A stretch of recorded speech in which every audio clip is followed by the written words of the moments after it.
Breaking news.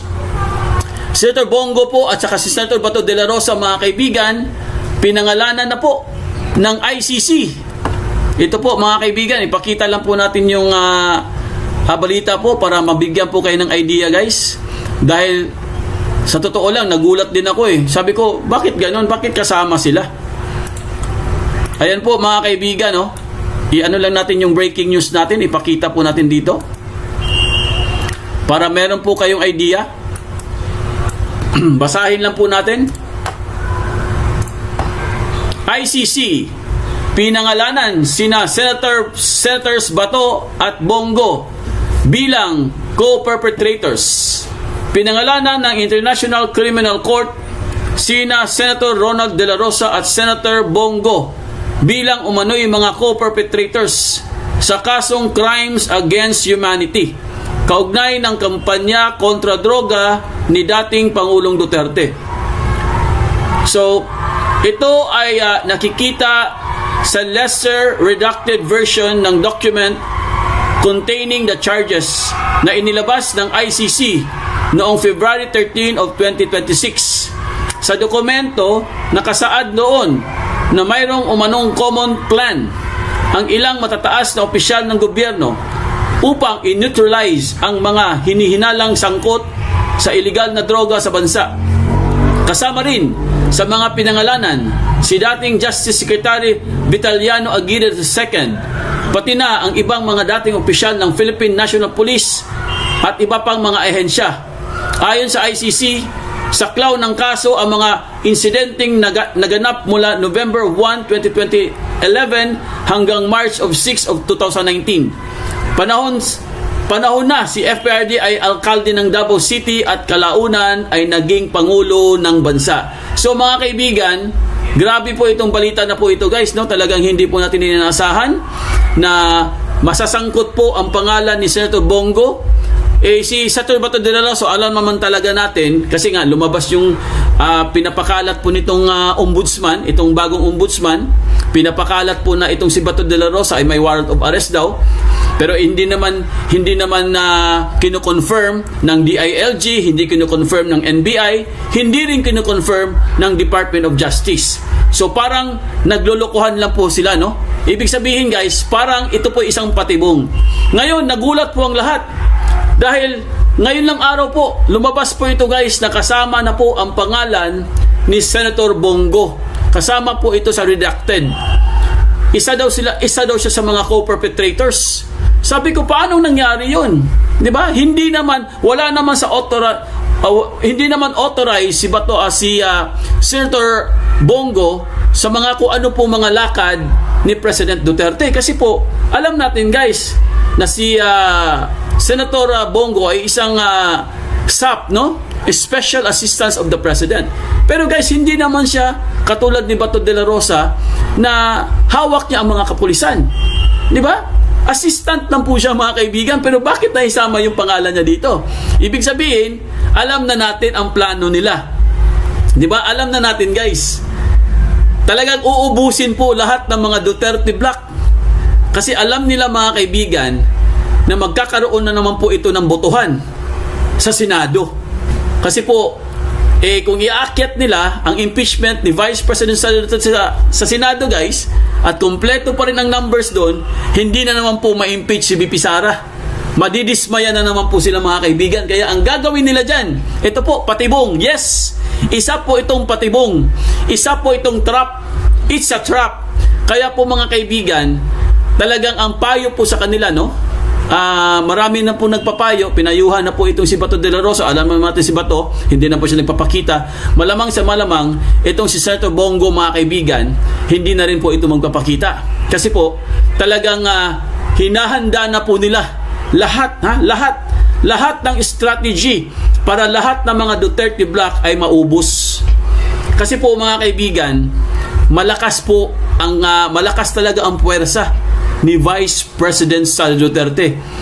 Tahimik lang po, guys, no? Tahimik lang, Pero meron po nakapagsabi, guys, marami na pong puwersa si Vice President Sara Duterte sa House of Representatives. Hindi lang po nagsasalita. Kumbaga tahimik lang. Pagdating naman sa Senado, mga kaibigan, nakakagulat po. Dahil kahit majority block, meron na pong gustong lumipat sa minority. Pero iba po ang kanilang pinapakalat ngayon. Sino ang nagpapakalat? Siyempre, si Wambol. Si Wambol University. Meron siyang bagong pinapakalat ngayon, mga kaibigan. Na, di ba? Parang may plot twist eh. Ang gusto niyang sabihin, guys, ay mauubos na daw ang minority block. Meron pa nga nagpagsabi na mag-ingat daw tayo dahil yung mga dating Duterte supporter daw ay bigla-bigla na daw lilipat sa Duterte block. Pero kabaliktaran po iyon. Bakit ko sinabing kabaliktaran, mga kaibigan? Dahil nagbigay na po ng pahayag, lalo na po itong sila Robin Hood Padilla, sila si Senator Bongo. Solid po sila, mga kaibigan. Pinapakalat lang po ni Wambol kasi nga alam nila, mga kaibigan, magugulat po sila sa plot twist. Magugulat sila, guys. Baka yung majority maubusan na. Baliktad. Di ba? Baka biglang bumaliktad po, mga kaibigan. So, ano pong nangyari kay Wambol? Okay? Grabe ang nangyari sa kanya, mga kaibigan, no? Ito po, i-share ko lang sa inyo, i-share ko lang po ito, guys, bago po tayo pumunta sa main topic natin. Ito po ang nangyari sa kanya kay Wambol po. Dahil po dito sa nabalitaan niya, guys, na mauubos na po ang majority. Kasi po ito ang nangyari sa kanya na hindi niya maintindihan. Asa na ba yun? Wait lang, ipakita ko lang sa inyo. Ayan po, mga kaibigan. Hindi niya maintindihan. Ayan o. Nagtataka siya. Itong si Tuta Soto, nagtataka kung bakit siya lang ang kinasuhan.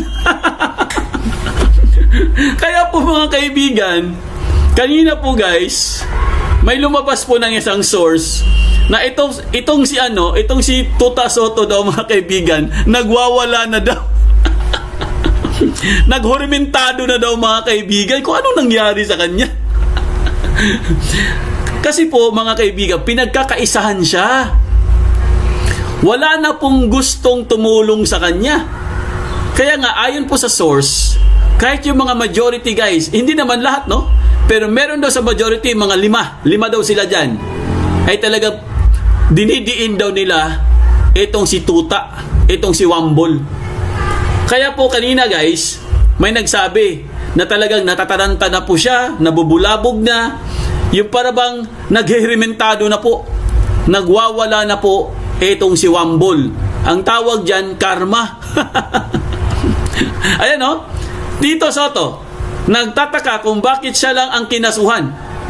Paano naman ang mga kapareho ko ng pananaw tulad ni na retired SC Justice Adolf Azcuna, Father Ranilio Aquino, UP College Law Associate Dean Paulo Yameses, Attorney Wilfredo Garrido, Law Dean Mel Santa Maria, si Manolo Quezon City III at iba pang mga nagturo sa umano'y mga factual errors ng desisyon at sa mga posibilidad ng judicial administration. Ako lang ba? Oh, nako. Nagtatanong po siya, mga kaibigan, ako lang ba ang may kasalanan? Kasi po, guys, sabi ko nga sa inyo, pinagtutulungan na po siya. Meron kasi siyang mabigat na kaso kahapon. Di ba? Sobrang bigat po ng kaso niya. Pwede po siyang matanggal bilang senador.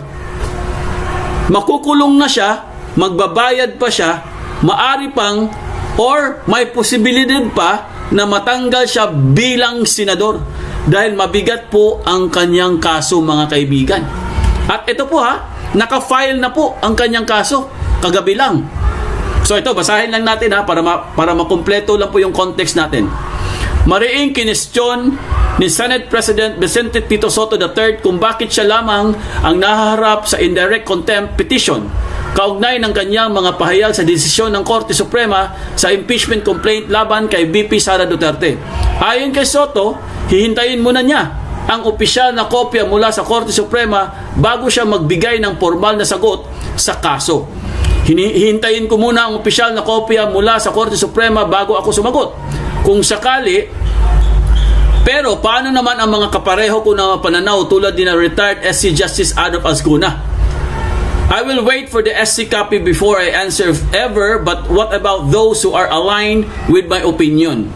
Matatandaang naghain ng petisyon ang mga grupo ng mga abogado na pinapangunahan ni Attorney Ferdy Topacio at mga iba pang mga magagaling na abogado na ipa-incite to indirect contempt itong si Soto dahil umano sa mga pahayag na nakakasira sa kredibilidad ng hidikatura. Ayon kay Soto, kung siya ay pananagutin dahil sa kanyang mga komento, dapat ding isaalang-alang ang mga kaparehong opinyon ng iba pang mga legal expert na pupuna rin sa naging desisyon ng Korte Suprema. Sa ngayon, hinihintay pa ang magiging opisyal na aksyon ng Korte Suprema at sa mga susunod na mga hakbang ng kampo ng Senate President. Tandaan nyo guys ha, tandaan nyo po ito. Hindi po malakas si Wambol sa majority. Hindi po siya malakas. Bakit ko nasabi yun? Kasi nung isang araw guys, di ba? Balak po siyang tanggalin at ang ipapalit sa kanya ay si Legarda. Pero majority pa rin yun. Di ba? Nasa majority line pa rin. Pero mga kaibigan, dapat lang talaga mag-ingat siya dito kasi hindi siya malakas. Akala kasi ni Wambol University, itong si Itbulaga, napakalakas niya, very untouchable siya. Kaya ang ginagawa niya mga kaibigan, salita siya ng salita. Di ba? Tinitira na ang China, tinitira niya ang Chinese Embassy. Pero mga kaibigan, hindi niya alam guys, na siya din tinitira na sa talikod. Tinitira din siya patalikod. Oo, hindi niya alam yun. Hindi niya alam mga kaibigan na kumbaga, tinatraidor din siya. Kasi ang sabi po ng source mga kaibigan, ha? Sabi ko, ulitin ko lang sa inyo, meron pong 5 majority. 5 na handa pong iwan po itong si SP mga kaibigan. Nakaready na yan. Kaya po mga kaibigan, bigla pong kambyo itong si SP Soto. Bigla siya nagkambyo. Sabi niya, bakit ganun? Ha? Ito, ipakita ko lang sa inyo ha, para makompleto lang po yung narrative natin guys, no? Bigla siyang kambyo kanina. I-ano ko lang sa inyo, i-share ko lang po. Wait lang ha. Para at least meron din kayong source, no? Sa mga ating mga pahayag. Ito po. Ayan. Ang sabi niya kanina mga kaibigan ni Wambol, wala akong ginawang ganun, sabi niya. Wala daw siyang ginawang ganun. Sabi ni Sniper, may age na kasi. Tama. Oh, ito ha, klaruhin lang po natin guys. Sabi po ni Wambol University, wala akong ginawang ganun. Tito Soto nagtataka kung bakit siya kinasuhan ng indirect contempt. Wala akong ginawang ganun. Nagpahayag lamang ako ng hindi nagsang-ayon sa desisyon ng korte. Iyan ang mga protektado na pananalita sa ilalim ng Article 3, Section 4 ng 87 Constitution. Okay, ulitin ko sa inyo guys. Ito po, gawa po ito ng mga majority. Tinira siya patalikod mga kaibigan. Bakit? Kasi kailangan na niyang umalis. Kailangan na niyang magpaalam. Bakit po mga kaibigan? Mabigat ang kanyang kaso. Siyempre, masisira po sila dyan. Itong majority block, masisira sila dyan eh. Kasi hindi tama yung ginagawang ganun eh. Kinokontra mo ang finality na desisyon, unanimous decision ha, ng Supreme Court. Nakakahiya yun eh.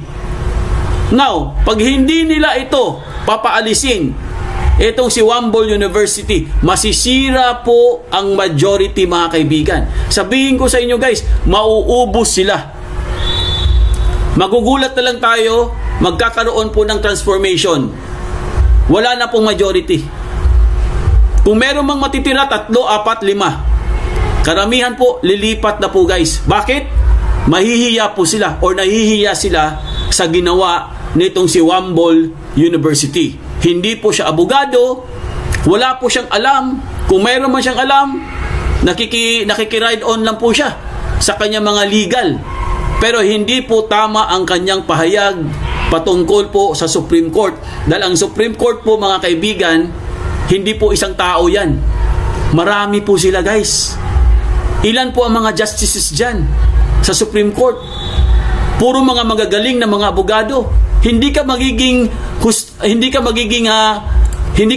justice diyan kung hindi ka magaling. Matitindi po ang mga justices sa Supreme Court, mga kaibigan. Hindi mo basta sasabihin sa kanila, o kayo, umalis na kayo dyan, palitan kayo.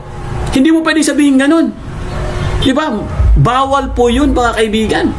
Parang gusto mong sabihin sa kanila, wala kayong kwentang mga justices, lumayas kayo dyan, papalitan na kayo.